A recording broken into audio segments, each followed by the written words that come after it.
Dan kini kita simak informasi terpopuler di situs cnbcindonesia.com dalam segmen Hot News. Kita ke Hot News yang pertama, Kejaksaan Agung telah menetapkan Harvey Muiz sebagai tersangka dalam kasus dugaan korupsi PT Timah Tbk atau TIMS yang diperkirakan merugikan negara hingga 271 triliun rupiah.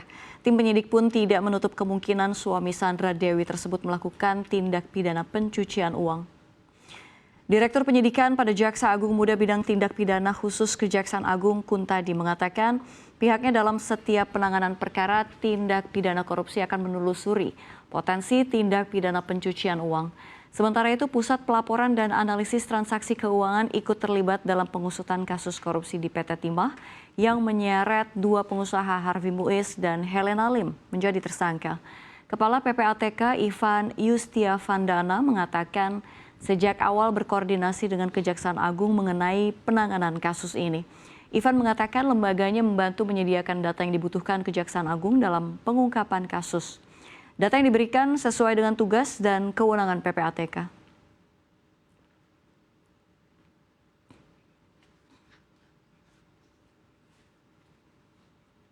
Kita ke informasi selanjutnya. Presiden Joko Widodo meminta Menteri Keuangan Sri Mulyani hingga Menteri Sosial Tri Risma hari ini belak-belakan pada sidang sengketa Pilpres 2024 di Mahkamah Konstitusi.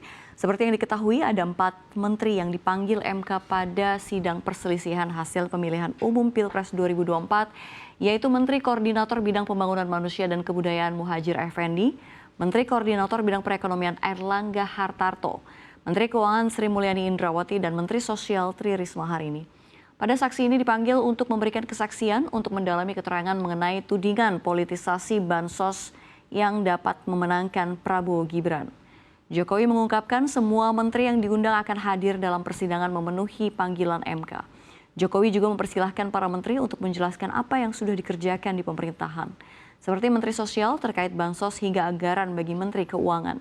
Namun pada kesempatan itu Jokowi enggan berkomentar mengenai tudingan politisasi bansos yang sering disebutkan pada persidangan di MK.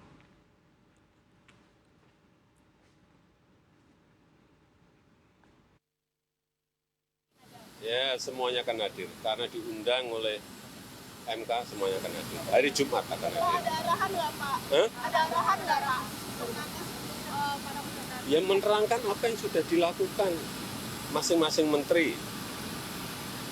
Kalau Bu Menteri Keuangan misalnya mengenai anggaran seperti apa, kalau Bu Mensos mengenai bantuan sosial dijelaskan seperti apa, saya kira nanti akan dijelaskan semuanya lah, ditunggu aja hari Jumat.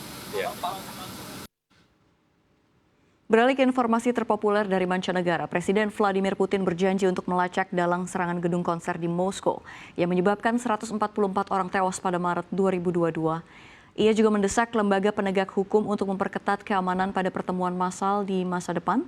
Hal ini Putin sampaikan pada pertemuan dengan pejabat tinggi Kementerian Dalam Negeri yang mengawasi kepolisian negara pada Selasa 2 April 2024. Putin mengatakan penting untuk tidak hanya menentukan pelaku teror, namun juga semua mata rantai dalam rantai tersebut, termasuk dalang di belakang layar dan pihak yang diuntungkan atas kejadian tersebut.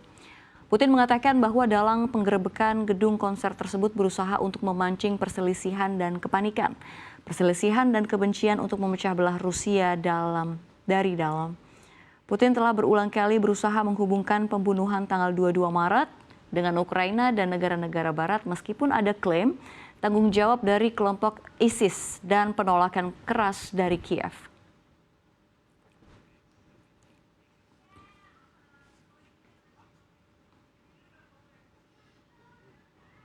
Dan informasi terpopuler yang terakhir datang dari update gempa Taiwan, di mana jumlah korban jiwa akibat gempa dengan magnitudo 7,5 tersebut kini bertambah menjadi 4 orang dan melukai ratusan lainnya.